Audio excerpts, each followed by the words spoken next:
Whenever you stand at the bottom of a giant skyscraper and look up, you have to wonder, how does that thing stay up? How does this massive structure of glass and steel just defy gravity? Well, the answer is actually hidden in plain sight, in an engineering marvel we walk past every single day. Today, we're going to pull back the curtain on the concrete column. I mean, it seems like a pretty simple question, doesn't it? But the physics that are actually keeping that building upright are, well, they're incredibly complex.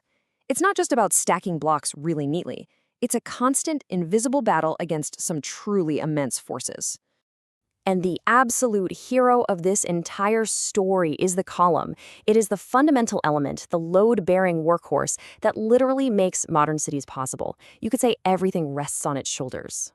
So let's start with the basics. What's a column's main job? Well, it's fighting gravity. Every single thing in that building, every floor, every desk, every single person, it all creates this massive downward force. And all of that weight adds up to a relentless squeezing pressure. We call that compression. So at its very core, a column is a compression member. Its whole reason for being is to take that crushing weight from above and channel it safely down into the foundation. And concrete is fantastic at this. I mean, it's basically an artificial rock. But here's the catch. Pure compression is a perfect world scenario you almost never find in reality. Yeah, this is where things start to get a little more interesting. See, in the real world, forces are messy.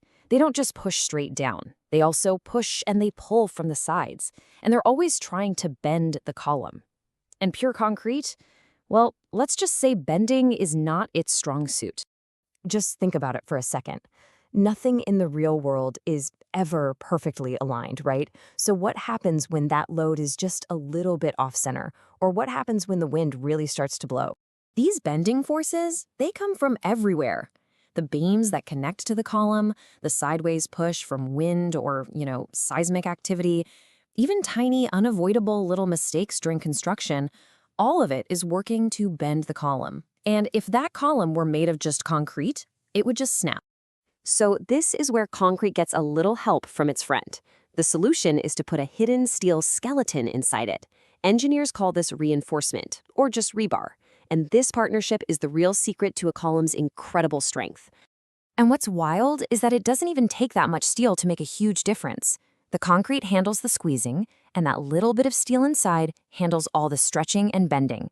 They form this really powerful partnership where each material perfectly covers for the other one's weakness. And engineers, of course, have dialed in the perfect amount. That steel reinforcement usually makes up just 1 to 8% of the column's total area, so you have to ask, why that specific range? It's a classic engineering trade-off, really. If you go below 1%, you're running the risk that the column can't handle those unexpected bending forces. But if you go above 8%, it's not just crazy expensive. The steel bars actually get so crowded it's hard to pour the concrete in properly. It's all about finding that perfect sweet spot. Okay, but we're not done yet. So we've reinforced the concrete, but what about reinforcing the reinforcement itself? See, under all that immense compression, those long, thin steel bars have a tendency to do something, well, something pretty dangerous. Think about what happens when you press down on a drinking straw. It doesn't just crush flat, right? It bows outwards and then it snaps. The steel rebar inside a column wants to do the exact same thing. We call that buckling. So to stop this, engineers wrap smaller steel supports around those main bars. These are called ties or spirals, and they have 3 super critical jobs. First, they hold the main bars in place during construction. Second, they physically stop those bars from bowing outwards. And third, they actually contain the concrete core, making it even stronger under all that pressure. Now, there are 2 main ways to do this. A tied column uses individual steel hoops. It's very common and pretty economical. A spiral column, on the other hand, uses one continuous steel spiral, kind of like a big spring. The really big difference here is how they fail. Tied columns can fail suddenly, what we call a brittle failure, but spiral columns are much, much tougher. They fail gradually, giving you warning signs. This is a great way to think about it. That spiral acts like a steel drum that's constantly squeezing the concrete core. So the more the concrete tries to expand and fail, the more that steel spiral squeezes back, holding the whole thing together. It is an incredibly tough design. And this whole difference in how things fail, it's absolutely critical. It actually explains why engineers have a completely different design philosophy for a column versus, say, a floor beam. It all comes down to one thing: warnings. If a beam is overloaded, it usually starts to sag and crack, giving you a very clear visual sign that something's wrong. A column, though, a column can fail suddenly, catastrophically, with absolutely no warning at all. Because of that risk, engineers build in a much larger margin of safety for column. All right, so we've covered compression, we've covered bending, and we've covered buckling. But so far, we've pretty much only been thinking in 2 dimensions. The real world, of course, is a little more complicated than that. For instance, just picture a corner column in a building.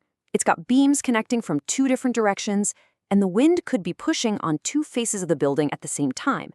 This creates what's called biaxial bending. Basically, it's being bent on 2 different axes at once. And that requires a whole other level of analysis to make sure that column is strong enough from every possible angle. Okay, one last challenge for us to think about. It's not just about what a column is made of, but also its shape, specifically how tall and skinny it is. This idea of slenderness is so important. For a short, stout column, its strength is all about the materials inside it, the concrete and steel. But for a tall, slender column, its biggest weakness is actually its shape. Its strength isn't limited by being crushed, but by its tendency to buckle. Just like that drinking straw we were talking about earlier. Basically, the taller and thinner a column gets, the more easily it can buckle. Engineers have to calculate this slenderness effect very carefully to prevent a failure that could happen way before the materials themselves are even close to their breaking point. So, from crushing and bending to buckling and slenderness, every single column you see is a story of hidden strength. So the next time you're standing at the base of a skyscraper and you wonder, how? Well, now you know. You're looking at an army of unseen heroes, each one perfectly designed to hold up our entire world.